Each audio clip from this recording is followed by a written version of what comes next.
Hello everyone. आज मैं आपके लिए लेके आया हूँ एचएससी आईटी एग्जाम के प्रीवियस ईयर के क्वेश्चन पेपर। जैसे मैंने आपके साथ प्रॉमिस किया था कि मैं आपके साथ सारे क्वेश्चन पेपर शेयर करूंगा और डिस्कस भी करूंगा। तो चलो question number 1 fill in the blank से स्टार्ट करते हैं। आप सब लोगों को पता है कि क्वेश्चन पेपर 80 मार्क्स का होता है और क्वेश्चन पेपर में 8 क्वेश्चन होते हैं। तो उसमें से फर्स्ट क्वेश्चन है फिल इन द ब्लैंक। ठीक है, फिल इन द ब्लैंक में हमें 10 क्वेश्चन मिलते हैं। तो चलो हम उसके आंसर हम देख लेते हैं। तो फर्स्ट क्वेश्चन लास्ट ईयर पूछा गया था, the universal selector is use as a dash dash dash character.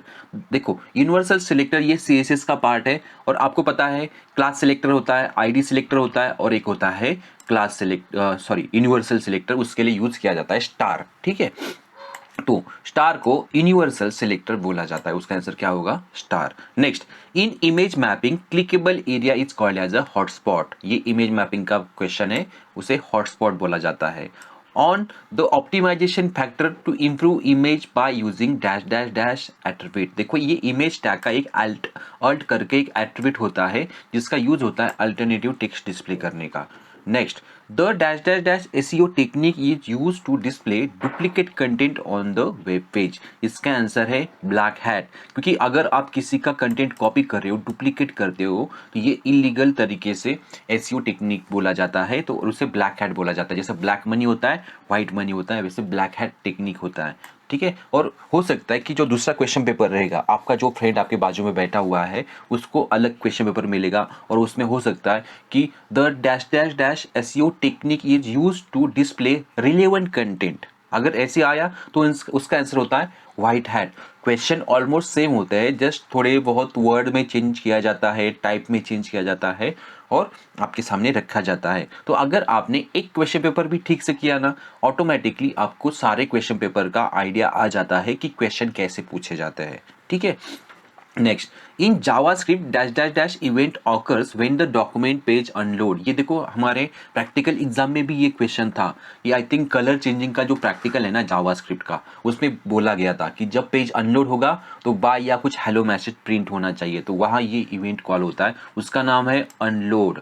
ठीक है, अनलोड, जब पेज अनलोड होगा तो ये इवेंट कॉल होता है, और जब पेज लोड होता है तो लोड ये इवेंट कॉल होता है, ऑनलोड पेज ये ऑनलोड ये इवेंट कॉल होता है। चलो नेक्स्ट है, in JavaScript dash dash dash method of string object convert string to upper case. तो उसका आंसर है टू अपर केस। और याद रखना, जितने भी स्ट्रिंग के मेथड्स हैं या जितने भी ऑब्जेक्ट्स हैं आपको अच्छी तरह करने हैं, यानी जो भी टेबल आपके टेक्स्ट बुक में दिए हुए ना, सारे अच्छी तरह करके रखना है। अगर चलो कल मान लो कि आपने ये क्वेश्चन का आंसर यहाँ कर लिया, लेकिन पता है इसके जैसे बहुत सारे स्ट्रिंग ऑब्जेक्ट्स है, जैसा ऑलमोस्ट 7 to 8 स्ट्रिंग ऑब्जेक्ट है, तो वो भी आपको पता होने चाहिए, क्योंकि नेक्स्ट क्वेश्चन उसके ऊपर होगा, बाकी क्वेश्चन पेपर में उसके ऊपर क्वेश्चन होगा। तो इसका मतलब क्या है कि आपको टेबल अच्छी तरह करने जो आपके टेक्स्ट बुक में दिए हुए हैं। और मैं बताऊंगा कि बाकी स्टडी मटेरियल रेफर करने से अच्छा कि आपका टेक्स्ट बुक अच्छी तरह रीड करो, क्योंकि 70 पेज है, बाकी तो सब प्रैक्टिकल का कंटेंट है। प्रैक्टिकल तो आपके हो चुके हैं, अभी आपको थियरी एग्जाम देना है, ऑनलाइन एग्जाम देना है, तो उसके लिए 70 पेज है ना, पेज जो भी चैप्टर 6 चैप्टर है ना, उतने ही इंपॉर्टेंट है और उसे अच्छी तरह रीड करो। बस उसी से क्वेश्चन आते हैं। 70 पेज है, back to back 35 page, read करने में कितना टाइम लगेगा? बेस्ट ऑप्शन यही है। अगर आप दूसरा पब्लिकेशन या कुछ रेफर करते हो ना, उसमें आपको ऑलमोस्ट 400-500 पेजेस मिल जाते हैं, इतना कब रीड करोगे? Better option. और उसमें भी गारंटी नहीं होती कि उसमें से क्वेश्चन आएगा, लेकिन अगर आप टेक्स्ट बुक अच्छे से करते हो ना, मैं गारंटी देता हूं, मैं आपको 200% गारंटी देता हूं कि उसमें से ही क्वेश्चन आता है। जस्ट आपको 35 पेजेस अच्छे से करने टेक्स्ट बुक के। तो चलो नेक्स्ट क्वेश्चन की तरफ बढ़ते हैं। Smart security camera is the application of IoT. IoT का एप्लीकेशन ही है। ठीक है, तो नेक्स्ट है, सास vendors provides user with the software and application via. इसका आंसर है सब्सक्रिप्शन मॉडल। तो मैं आपको बताता हूँ, सास हो गया या प्लेटफॉर्म एज अ सर्विसेज हो गया या इंफ्रास्ट्रक्चर एज अ सर्विसेज हो गया, इनके एग्जांपल्स आपको अच्छी तरह करनी ही है, क्योंकि पूछे जाते हैं। जैसे अमेजॉन वेब सर्विसेज, ये एग्जांपल हमेशा पूछा ही जाता है एग्जाम में, या गूगल क्लाउड हो गया। तो सब कौन सा एग्जांपल किस कैटेगरी के अंडर आना है आपको अच्छी तरह रीड करके जाना है, यानी सास पास और इंफ्रास्ट्रक्चर एज अ सर्विसेज, ये तीनों मॉडल आपको अच्छी तरह करके जाना है विद एग्जांपल्स, पूछे ही जाएंगे, नो ऑप्शन इसके लिए। ठीक है, नाउ नेक्स्ट क्वेश्चन है, A dash dash dash is a block of statement जो रिपीट होता है। अगर कोई ब्लॉक ऑफ स्टेटमेंट रिपीट हो रहा है ना तो उसे फंक्शंस बोला जाता है। आपकी बुक में दिया हुआ है फंक्शन, वैसे लूप को भी बोला जाता है लेकिन आपकी बुक में फंक्शन, ये फिल इन द ब्लैंक का आंसर है, तो इसका आंसर है function. Now the dash dash dash is a referred as a paperless exchange, यानी ई कॉमर्स, जैसे आपका अमेजोन हो गया, फ्लिपकार्ट हो गया, ये सारे ई कॉमर्स के एग्जाम्पल है जहाँ पेपर यूज नहीं होते, ऑनलाइन ट्रांजेक्शन होते हैं, तो ये इसका आंसर है ई कॉमर्स। तो ये चलो 10 question fill in the blank के हो गए, ठीक है। अभी नेक्स्ट क्वेश्चन की तरफ हम बढ़ने वाले हैं। तो चलो, स्टेट ट्रू और फॉल्स। तो यहाँ आपको 10 क्वेश्चन अगेन मिल जाते हैं 10 मार्क के लिए। तो फर्स्ट क्या है, text colour property is use to change the text colour in CSS। इसका आंसर बहुत बार ऐसा लगता है कि ये सही है, लेकिन इसका आंसर जस्ट कलर है, तो ये इसका आंसर फॉल्स हो गया क्योंकि ये गलत है। टेक्स्ट कलर ये प्रॉपर्टी नहीं होती, ओनली कलर प्रॉपर्टी होती है, तो आपका इसका आंसर क्या हो गया, false. Next, place holder attribute, place holder एक टेम्पररी लेबल का काम करता है, और ये इसका आंसर क्या होगा, ट्रू होगा, और उन्होंने यही बताया है। Next, to declare function in JavaScript using a function keyword, yes function keyword से फंक्शन डिक्लेयर करते हैं, तो इसका आंसर भी ट्रू है। Next, the default statement is a not mandatory in switch case, not mandatory, mandatory नहीं होता है, आप नहीं लिखा तो भी चलता है। स्विच जो केसेस होते हैं ना, case 1 case 2 case 3 switch statement में, तो उसमें लास्ट में डिफॉल्ट स्टेटमेंट आता है, अगर वो आपने नहीं लिखा ना तो भी चलता है, तो इसका मतलब ट्रू है। Next, Google G Suite is a example of PaaS, मैंने बोला ना कि सास पास या इंफ्रास्ट्रक्चर एज ए सर्विसेज करना ही है, क्योंकि ये क्वेश्चन पूछा ही जाएगा, 3-4 मार्क के लिए इसके ऊपर क्वेश्चन आते ही है, ठीक है। तो उसका आंसर है सास, तो ये हो गया फॉल्स, क्योंकि उन्होंने बोला कि Google G Suite is example of PaaS, क्योंकि गूगल जी सूट ये सास का एग्जांपल है, ना कि पास का। Platform as a services and software as a services, इसका फुल फॉर्म है। और जो 6 नंबर का क्वेश्चन है ना, वो मुझे याद नहीं है, क्योंकि मैंने तब क्वेश्चन लिख के रखे थे लास्ट ईयर, और तब मैं जब आया था तो मीन्स या जो भी मैंने स्टडी किया था, तो उसमें मुझे 6 नंबर का क्वेश्चन पता ही नहीं था कि क्या है, तो उसका कुछ मुझे डेटा मिला ही नहीं है बाकी कहीं कहीं से, तो इसलिए मैंने ब्लैंक छोड़ दिया है। तो क्वेश्चन नंबर 7 की तरफ बढ़ते हैं। तो PHP file have extension, PHP को क्या एक्सटेंशन होता है, डॉट PHP, मीन्स ऑलमोस्ट ऐसे ही होता है, सी को एक्सटेंशन सी होता है, C++ को CPP होता है, अगर आप PHP के एग्जांपल ले लो तो डॉट PHP होता है, तो सबका ऑलमोस्ट सेम ही है। CSS का एग्जांपल ले लो तो डॉट CSS होता है। तो एक्सटेंशन पूछा जाता है, हमेशा पूछा गया है, इस नेक्स्ट एग्जाम में भी पूछा जाएगा। तो चलो next, in PHP variable name must start with a number. देखो, वेरिएबल नेम, जब भी आप वेरिएबल डिक्लेयर करते हो ना, उसके कुछ रूल्स आपके बुक में दिए हुए हैं वेरिएबल डिक्लेयर करने के, तो वो रूल ना आपको अच्छी तरह करने ही होंगे, क्योंकि वेरिएबल डिक्लेरेशन रूल के ऊपर 3-4 क्वेश्चन कंपलसरी आते हैं। तो उसमें रूल दिया है कि अगर आप PHP का वेरिएबल है ना, तो ऑलवेज स्टार्ट डॉलर से स्टार्ट होता है, डॉलर से, और उसके कंपेयर में जावा का ऐसे कुछ नहीं है, कोई भी स्पेशल सिंबल अलाउड ही नहीं होता है। तो variable name always start with underscore या अल्फाबेट, ये उसका रूल है, ठीक है। देखा जाए तो PHP के एंड जावा के रूल ऑलमोस्ट सेम है, जस्ट ये फर्स्ट वाला रूल थोड़ा डिफरेंट है, क्योंकि PHP का वेरिएबल डॉलर से स्टार्ट होता है, ये याद रखना। तो ये स्टेटमेंट गलत है कि variable name start with number, ये PHP के लिए भी गलत है और जावा के लिए भी गलत है। तो चलो, ये हो गया फॉल्स, तो इसका सही आंसर क्या है, डॉलर। ना, settlement phase consist of invoice and payment. देखो मैं आपको बताता हूँ कि जो ट्रेड साइकिल है ना, ई कॉमर्स में ट्रेड साइकिल, उसके सारे फेजेस एंड एग्जाम्पल्स अच्छी तरह करके रखना है, क्योंकि इसी के ऊपर भी 4-5 क्वेश्चन आते ही है। तो इसका आंसर क्या है, ट्रू, कि सेटलमेंट फेज में इनवॉइस एंड पेमेंट होता है, वो ट्रेड साइकिल आप अच्छी तरह रीड कर लेना। Now, customer to customer type of e commerce deal with business and customer, ये तो यहाँ ही रॉन्ग लग रहा है ना, कि सी यानी कस्टमर एंड अगेन सी यानी कस्टमर, और आगे लिखा है business and customer, common sense की बात है, ये फॉल्स ही है। तो कस्टमर एंड कस्टमर का एग्जाम्पल देखा जाए तो OLX का एग्जाम्पल है, एंड अगर बिजनेस टू कस्टमर का एग्जाम्पल देखा जाए तो इसका एग्जाम्पल है अमेजॉन, फ्लिपकार्ट। आया समझ में, तो चलो ये फॉल्स हो गया। नेक्स्ट, एमसीक्यू क्वेश्चन में 1 सिलेक्शन होता है 10 मार्क के लिए, 10 क्वेश्चन मिल जाते हैं। To apply CSS on a single document और page, dash dash dash CSS use, internal CSS बोलते हैं उसे। अगर आप सिंगल पेज के लिए CSS अप्लाई कर रहे हो ना, उसे इंटरनल CSS बोलते हैं। इंटरनल CSS को एम्बेडेड CSS भी बोला जाता है, याद रखना, एग्जाम में इसकी जगह एम्बेडेड CSS का ऑप्शन दे सकते हैं, तो आपको याद रखना इंटरनल CSS का दूसरा नाम है एम्बेडेड CSS, ठीक है। और CSS के 3 टाइप होते हैं, इंटरनल, एक्सटर्नल एंड इनलाइन जो एक लाइन में लिखा जाता है। चलो नेक्स्ट क्वेश्चन की तरफ बढ़ते हैं। To create a client side image map dash dash dash attribute of image is use. तो उसका आंसर है यूज मैप। जब भी आप इमेज मैपिंग का प्रैक्टिकल किए हो ना, तो उसमें मैप में आपने एक एट्रीब्यूट डाला था यूज मैप इक्वल टू, और वहाँ आपने मैप का नाम डाला था। जो मैप आपने क्रिएट किया था ना, वो प्रैक्टिकल याद करो, ठीक है। और जब आप सर्वर साइड इमेज मैपिंग करते हो ना, उसमें इज मैप होता है, ठीक है। अभी यहाँ आपको पूछा गया कि क्लाइंट साइड, तो उसका आंसर क्या है? यूज मैप, ठीक है, ये इसका आंसर है ना। The technique dash dash dash search engine recommend as a part of good design. जब आप कोई गुड डिजाइन करते हो ना, और उससे आपका वेबसाइट रैंक करता है एसईओ में, तो वो गुड टेक्निक माना जाता है, वैलिड टेक्निक माना जाता है। और वैलिड टेक्निक को बोला जाता है व्हाइट हैट एसईओ। अगर यहाँ आप कुछ गलत तरीका अपनाते हो तो वो बन जाता है ब्लैक हैट एसईओ, यानी गलत तरीका। Now title content should be up to dash dash dash character, यानी 60 कैरेक्टर उसका आंसर है। 60 कैरेक्टर तक आपका टाइटल टैग में आप डेटा डाल सकते हो। Next, valid statement in JavaScript. For loop का आपको अच्छे से सिंटैक्स याद रखना कि ये फॉर लूप का सिंटैक्स है। सेमीकोलन यूज होता है बीच में, कॉमा यूज नहीं होता है। बहुत जगह कॉमा भी देते हैं लेकिन सेमीकोलन यूज होता है। ये वैलिड फॉर्मेट है, आप अच्छी तरह कर लेना। ये फॉर लूप का वैलिड फॉर्मेट है, बाकी सब गलत है। Now what is the advantages of IoT? ये अच्छी तरह करना है कि आईओटी के एडवांटेजेस भी पूछे जाते हैं और डिसएडवांटेज भी पूछे जाते हैं। तो एडवांटेज क्या रहेंगे? टाइम सेविंग उसका एडवांटेज है, प्राइवेसी, कॉम्प्लेक्सिटी और बाकी मैक्सिमाइज ह्यूमन। बट ये सब गलत है क्योंकि आईओटी हमारे काम का चीज़ है और हमारा टाइम सेव करता है, ठीक है। तो उसका आंसर क्या है? टाइम सेविंग, ये इसका आंसर है। नेक्स्ट क्वेश्चन के ऊपर आते हैं। In PHP dash dash dash array are referred as a numeric index. उसका आंसर है इंडेक्स। क्या आंसर है उसका? इंडेक्स, ठीक है ना। इन पीएचपी, हाँ, और एरे से याद आया कि इस साल एरे के ऊपर ज़्यादा क्वेश्चंस आएंगे क्योंकि 2 साल से ओमिटेड सिलेबस में एरे के क्वेश्चन कम आते थे। तो इस साल वो इंक्लूड किया गया है सिलेबस में, तो एरे के ऊपर ज़्यादा फोकस करना है आपको, ठीक है। In PHP dash dash dash function is use to return the length of string. उसका आंसर है स्ट्रिंग लेंथ, यानी शॉर्ट फॉर्म में होता है STRLEN।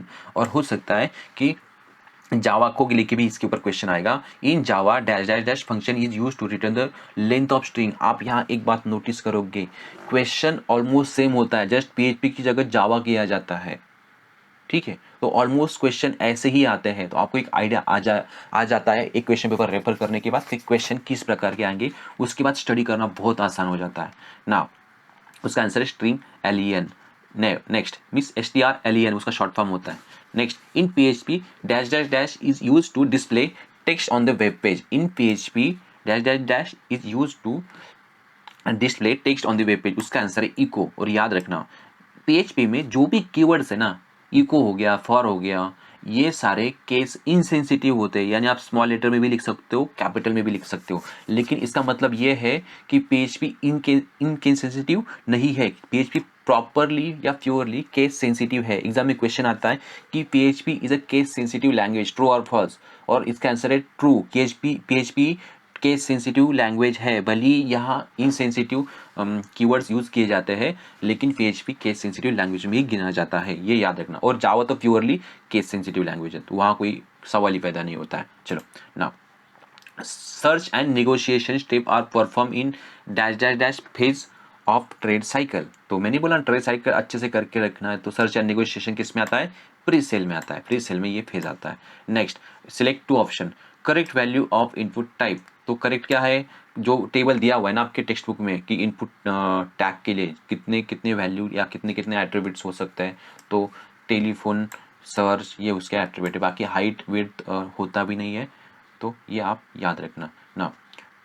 Type of positioning are, देखो पोजिशनिंग 3 प्रकार की होती है, एब्सोल्यूट, स्टैटिक एंड रिलेटिव, ठीक है। उसमें से स्टैटिक भी यहाँ मिल रही है और एब्सोल्यूट भी मिल रही है, बाकी तो सब गलत है। वेरिएंट, डिसेबल, ये कोई पोजिशनिंग के टाइप होते ही नहीं है, जस्ट स्टैटिक, एब्सोल्यूट एंड तीसरा होता है कि रिलेटिव, जो यहाँ दिया नहीं है। तो इसके 2 ही आंसर थे, इसलिए 2 आंसर कर दिए। Now attributes of video tag, video tag के एट्रीब्यूट्स एंड ऑडियो टैग के एट्रीब्यूट अच्छी तरह करना है, अच्छी तरह करना है, ठीक है। तो इसमें आंसर क्या है?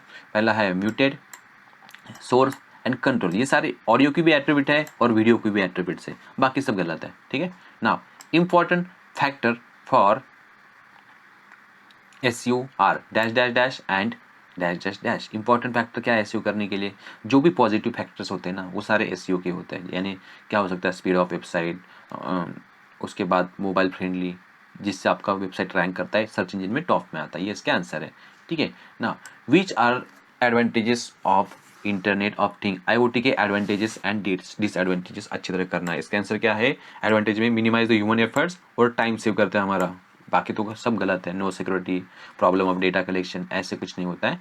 चलो next. Which are the super global variable in PHP? तो उसका आंसर है पोस्ट एंड दूसरा आंसर है गेट। शायद से मैंने यहाँ गलती से ग्लोबल लिख दिया है, तो पहला आंसर पोस्ट सही है, लेकिन दूसरा आंसर क्या है? गेट। गेट एंड पोस्ट ये सुपर ग्लोबल वेरिएबल्स होते हैं, आप करेक्शन कर लेना। ठीक है, इसलिए मैंने यहाँ ऐसे किया हुआ है। नेक्स्ट।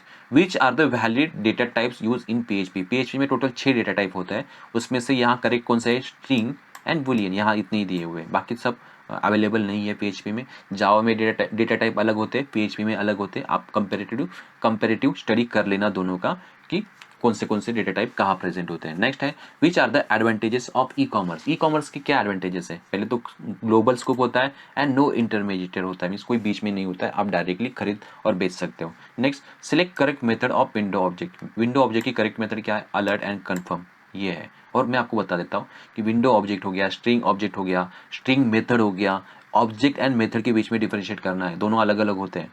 तो जो भी स्ट्रिंग ऑब्जेक्ट के मेथड्स है या विंडो के ऑब्जेक्ट्स है, ये टेबल अच्छी तरह करना है, जैसे अलर्ट, कन्फर्म, स्ट्रिंग रिवर्स, ये सारे जो मेथड्स या ऑब्जेक्ट्स है ना, इनके टेबल अच्छे से करना है ताकि आप ऐसे क्वेश्चन के आंसर कर सकते हो। तो करेक्ट मेथड विंडो ऑब्जेक्ट कौन सी है? अलर्ट एंड कन्फर्म, ये विंडो ऑब्जेक्ट की मेथड है। ठीक है। Next, select correct method of string object in Java. तो इसमें स्ट्रिंग ऑब्जेक्ट मेथड कौन सी करेक्ट है? Last index of and substring, या SUBSTR उसका शॉर्ट फॉर्म होता है, तो ये उसका आंसर है ना। 3 ऑप्शंस, यहाँ आपको 2 क्वेश्चन मिलते हैं 6 मार्क के लिए। ठीक है, यहाँ आपको 3 ऑप्शन चूज करने होते हैं। Which of the following method are use to implementing styling information in document? मैंने बोला ना, CSS 3 प्रकार के होते हैं। एक होता है इनलाइन, दूसरा होता है एक्सटर्नल एंड तीसरा होता है embedded. Inline, external and embedded. Embedded को इंटरनल CSS भी बोला जाता है, तो ये इसका आंसर है। Next, features of PHP। PHP simple है, प्लेटफॉर्म इंडिपेंडेंट है, फास्टर है, और बाकी स्लो वगैरह वो आप देख लेना। ठीक है। और यहाँ एक फीचर और एक है, रियल टाइम मॉनिटरिंग भी PHP का फीचर है। शायद से ये भी इसका एक आंसर है, अभी पता नहीं इसके 4 ऑप्शन कैसे हो सकते हैं। पहले तो PHP सिंपल है, प्लेटफॉर्म इंडिपेंडेंट है, and third one is a faster and real time monitoring. ये सब फीचर PHP के, यानी 4 ऑप्शन हो सकते हैं। क्वेश्चन में कभी कभी ऐसी गलती हो सकती है, तो आप कंसिडर कर लेना। इसके 4 ऑप्शन है, रियल टाइम एक्सेस मॉनिटरिंग भी होता है PHP में, ये फीचर है PHP का। ठीक है। Next, match the following. और वेरिएबल के लिए कौन सा पेयर आएगा? PHP। ठीक है, यहाँ एक मैच करना होता है। Use at the back and के लिए server side scripting language use करके, और फ्रंट एंड के लिए क्लाइंट साइड। स्टैंडर्ड कंप्लिएंट HTML, यानी क्या होता है, जब भी आप वाइट हैट SEO करते हो ना, वहाँ आप अच्छे से टैग लिखते हो HTML वाले, तब आपकी रैंकिंग बढ़ती है। Next, multiple are separated by semicolon. देखो, जो भी CSS का डिक्लेरेशन ब्लॉक है ना, प्रॉपर्टीज होती है ना CSS की, वो सेमीकोलन से सेपरेट करते हैं। जैसे कलर, टेक्स्ट कलर हो गया, टेक्स्ट स्टाइल हो गया, या बहुत सारे प्रॉपर्टीज होते हैं ना, बैकग्राउंड कलर, ये सब सेमीकोलन से सेपरेट किया जाता है CSS में। ये उसका आंसर है। Next, short answer. यहाँ आपको 8 क्वेश्चन मिलते हैं, 8 में से आपको 5 अटेम्प्ट करने होते हैं। तो चलो, 5 अटेम्प्ट करने हैं, तो हर एक क्वेश्चन 2 मार्क के लिए होता है। तो 2 मार्क के लिए है तो कम से कम 4 पॉइंट तो बनते ही है। याद रखना, अगर 2 मार्क का क्वेश्चन है तो 4 पॉइंट लिखो आप। और सिंपली लिखना होता है, कुछ नहीं, सिंपल आप जैसे लिखते हो ना वैसे लिखो, जस्ट आपको कीबोर्ड से टाइप करना होता है। ये इतना ही डिफरेंस है, जैसे पेपर में आप लिखते हो ना, वही कीबोर्ड से टाइप करना है। और ये जो बुलेट्स वगैरह है ना, उधर नहीं आता है, तो वहाँ सिंपल से आपको आंसर लिखना होगा। सिंपल से एक पैराग्राफ में आंसर लिखो प्रॉपरली। ठीक है, तो डिफाइन द SEO एंड उसके टाइप, तो ये सब अच्छे से कर लेना है। और discuss in short about SEO। ज़्यादा आंसर बड़े बड़े मत लिखो, शॉर्टकट में लिखो, आपकी बुक में ही मिल जाते हैं, इसके आंसर आपकी बुक में ही मिल जाते हैं, जस्ट आपको वो सिलेक्ट करना। और मैंने यहाँ आंसर दे भी दिए सारे, आप चाहे तो स्क्रीनशॉट ले लो या सॉफ्ट कॉपी डाउनलोड करके भी आप इसके आंसर याद कर सकते हो। लेकिन मैंने बोला टेक्स्ट बुक पहले रीड करो ना। Explain the hybrid cloud with example. देखो, हाइब्रिड क्लाउड के बहुत सारे ये होते हैं, टाइप्स होते हैं। प्राइवेट क्लाउड होता है, पब्लिक क्लाउड होता है, हाइब्रिड क्लाउड होता है, ये 3 टाइप होते हैं। उसके बाद एग्जांपल, उनके एग्जांपल भी अच्छी तरह करना है। शायद से मैंने यहाँ एग्जांपल्स नहीं लिखे, आप एग्जांपल लिख लेना। तो मैं आपको बता देता हूँ, जो भी क्लाउड्स है ना उसके सबके एग्जाम्पल्स करके रखना है, क्योंकि ये MCQ में भी आता ही है। ठीक है। Now explain any two key features of PaaS, platform as services के 2 फीचर्स एक्सप्लेन कर लो। ठीक है, तो पास भी अच्छे से करना है, मैंने बोला है ना, सॉफ्टवेयर एज ए सर्विसेज भी अच्छे करना है, इंफ्रास्ट्रक्चर एज ए सर्विसेज भी अच्छी तरह करके जाना है ना। एक्सप्लेन द इंक्रिप्शन, इंक्रिप्शन यानी क्या होता है, एक डेटा को एक फॉर्म में से दूसरे फॉर्म में कन्वर्ट करना ताकि कोई उसे रीड ना कर सके, तो इससे इंक्रिप्शन बोला जाता है। और उसका वाइस वर्सा डिक्रिप्शन होता है, यानी कोडेड फॉर्म को ओरिजिनल फॉर्म में कन्वर्ट करना, और उस टेक्स्ट को साइफर टेक्स्ट बोला जाता है। क्या बोला जाता है? Cipher text. वो एग्जाम में भी आ सकता है कि कोडेड फॉर्म का जो डेटा होता है ना, कि उसे क्या बोला जाता है, तो उसे साइफर टेक्स्ट बोला जाता है। ठीक है। एंड जो रीडेबल डेटा होता है उसे प्लेन टेक्स्ट भी बोला जाता है। देखो यहाँ ही 2 MCQ बन गए, प्लेन टेक्स्ट बोला जाता है। Next, explain the phases of e commerce trade cycle. तो इसमें मैंने बोला है ना, जो जितने भी फेजेस है ना ट्रेड साइकिल में, अच्छे से करके रखना है और उसका आंसर आप अच्छे से कर पाओगे। Right short note on 5G। अभी अभी लॉन्च हुआ है 5G, तो उसके बारे में क्वेश्चन बनता ही है। तो 5G के बारे में आपके बुक में थोड़ा टेक्निकल लैंग्वेज में लिखा गया है, तो आप अच्छी तरह को करके जाना। Right the advantages of e governance, ये भी अच्छी तरह लिख लेना। ई गवर्नेंस के एडवांटेजेस, ई कॉमर्स के एडवांटेजेस, कॉमर्स के, ट्रेडिशनल कॉमर्स के डिसएडवांटेजेस, ये 3 क्वेश्चन पूछे ही जाते हैं, तो करके ही जाना है इसे। ठीक है। नाउ हो गया, ये क्वेश्चन हो गया। Last question, question number 8। यहाँ आपको 4 प्रोग्राम पूछे जाते हैं, तो प्रोग्राम 1 प्रोग्राम 2 में से एक करना होता है और प्रोग्राम 3 और 4 में से एक करना होता है। अगर आप साइंस के स्टूडेंट हो तो स्टार्टिंग में, और मीन सबके लिए CSS का प्रोग्राम आता है स्टार्टिंग वाला, कॉमर्स हो, आर्ट्स हो या साइंस हो सबके लिए स्टार्टिंग में CSS का एक प्रोग्राम होता है और ऑलमोस्ट सेम होता है। यहाँ क्या बोला गया है, write HTML program to display Maharashtra state board and font size क्या बोला गया है 40, और इंटरनल CSS यूज करने के लिए बोला गया है, और बैकग्राउंड कलर येलो सेट करने के लिए बोला गया। तो ये देखो मैंने यहाँ लिखा हुआ है उसके रिगार्डिंग CSS वगैरह, सिंपल होता है, कुछ भी डिफिकल्ट नहीं होता है, उसका कोड भी मैंने यहाँ लिखा हुआ है। ठीक है, ये इसका आंसर है। नेक्स्ट, और write HTML program to create a list of 3 flower, means first question के लिए सेकेंड और है, आप दोनों में से कोई भी लिख सकते हो, वैसे तो सब लिख दो, लेकिन चलो मैं सेकंड क्वेश्चन देखता हूँ कि 3 फ्लावर की लिस्ट करनी है। और मैं आपको बता दूं, अगर आपको order list and unorder list अच्छे से करना आता है ना, ये क्वेश्चन का आंसर ना बहुत आसान है, क्योंकि इसमें order list and unorder list ही हमेशा पूछा गया है। और आप देखोगे अभी आपके सामने जो पेपर आएगा ना, मीन्स 23 मार्च को, उसमें भी आपको यही ऐसे ही क्वेश्चन मिलेगा। हो सकता है इसकी जगह एग्जाम्पल पूछेंगे कि जो आपकी बाकी सब्जेक्ट है ना उसकी ऑर्डर लिस्ट बनाओ, आपके जो हॉबी है ना उसकी अनऑर्डर लिस्ट बनाओ, जस्ट, लेकिन फॉर्मेट सेम होगा, फॉर्मेट ऑलमोस्ट सेम होता है। ये क्वेश्चन छोड़ना ही नहीं है, write a program to create a list, order list and unorder list करके ही जाना है, अगर आप चाहते हो कि आपको HTML प्रोग्राम का आंसर करना है तो। चलो नेक्स्ट क्वेश्चन की तरफ बढ़ते हैं। अभी ये होता है event driven JavaScript, 3rd number का जो प्रोग्राम होता है ना वो जावास्क्रिप्ट के ऊपर होता है। अगर आप साइंस स्टूडेंट हो, अगर आप कॉमर्स हो तो नॉर्मल HTML ही आता है, आपको कोई टेंशन लेने की बात नहीं है, लेकिन साइंस स्टूडेंट को जावास्क्रिप्ट के ऊपर ये आता है, वो भी इवेंट ड्रिवन आता है। तो यहाँ आपको पूछा गया है कि addition and multiplication of number, 3 number की आपको एडिशन एंड मल्टीप्लिकेशन डिस्प्ले करनी है। तो ये भी आसान सिंपल होता है, कभी कभी डिवीजन पूछते हैं, कभी कभी सब्सट्रैक्शन पूछते हैं, और ऑलमोस्ट ऐसे ही होता है, कभी कभी स्क्वायर करने के लिए बोलते हैं, कभी इवन नंबर फाइंड आउट करने के लिए बोलते हैं, कभी क्यूब निकालने के लिए बोलते हैं। ये कॉमन स्ट्रक्चर है, अगर देखा जाए ना, इतना ये स्ट्रक्चर कर लिया ना, तो बस आपको इसका लॉजिक चेंज करना है, 2-3 लाइन चेंज करने, बाकी तो आंसर कॉमन ही होता है। ठीक है। नेक्स्ट क्या है, write event driven program to accept the age and display message. आपको क्या करना है, एज एक्सेप्ट करना है और उसको एक मैसेज देना है कि यू आर एलिजिबल और नॉट, बस सिंपल सा प्रोग्राम है। कितना है, कितनी लाइन का कोड है, देखो इतना तो कोड है इसका, आसान सा प्रोग्राम है। ठीक है, तो चलो इसी के साथ हमारा फर्स्ट क्वेश्चन पेपर कंप्लीट हो गया है। फर्स्ट क्वेश्चन पेपर हमारा कंप्लीट हो गया। इसका सॉफ्ट कॉपी मैं डिस्क्रिप्शन बॉक्स में डालने वाला हूँ, वहाँ से आप डाउनलोड करो। नेक्स्ट जो क्वेश्चन पेपर रहेगा, अभी हम 5 क्वेश्चन पेपर जो लास्ट ईयर पूछे गए थे ना वो सॉल्व करने वाले हैं। तो नेक्स्ट जो सेशन होगा वो सेकंड क्वेश्चन पेपर के ऊपर होगा, लेकिन उसके अंदर आपको कोई भी सॉफ्ट कॉपी नहीं मिलेगी डाउनलोड करने के लिए। वहाँ आपको पूरा लेक्चर अटेंड करना है और स्क्रीन से आप चाहे तो स्क्रीनशॉट ले लो या नोट्स बनाओ, वहाँ से आप इसका प्रिपरेशन कर सकते हो। लेकिन सेकंड लेक्चर का मैं सॉफ्ट कॉपी नहीं दूंगा, जस्ट आपको लेक्चर से ही उसका प्रिपरेशन करना है। तो चलो इसी नोट के साथ मैं ये सेशन एंड कर रहा हूँ। जो भी आपके सवाल रहेंगे, जो भी क्वेरी रहेंगी, आप कमेंट बॉक्स में मुझे बता देना, तो मैं नेक्स्ट वीडियो में उसको डिस्कस करूँगा। Bye everyone.